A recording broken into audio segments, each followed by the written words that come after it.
This video is for entertainment use only. Don't intend to offend, but that's just the world we live in. So enjoy. Let's go. Mm, mm, mm, mm, mm. Once again, it's your boy, the unknown pastor. If I had a sermon for today, it would be no fund me or GoFundMe. See, today we got this young man who got himself unalive when he chose to put his hands on a 14-year-old's mother, has now got a GoFundMe page, and social media has been on fire. I could be insensitive at this point, but I ain't gonna be able to do it. But what I would say, if only he had followed his own advice, he would still be here. Get your food. Get your food.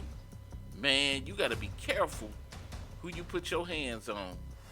And I can speak for this as a preacher because sometimes laying of the hands can bring demons out. But evidently, the family of this man has no money to bury him.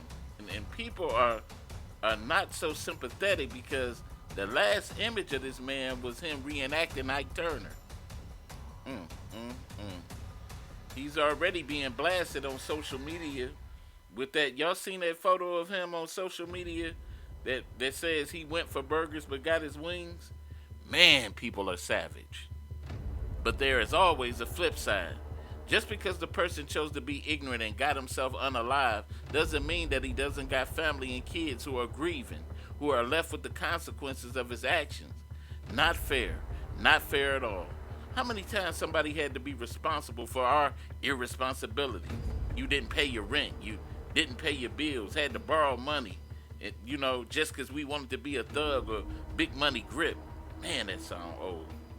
But let's remember, it's not his family who did it. It was him. Now they stuck with his problems. You think they wanted him to behave in that matter?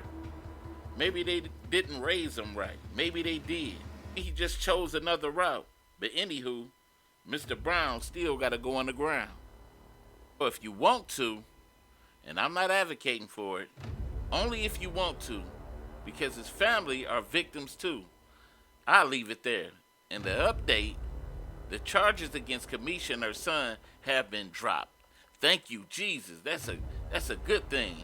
But now I got one worry. She plans to sue the city. What? Come on now, Sugar Britches. Leave well enough alone. Yeah, the experience was traumatic.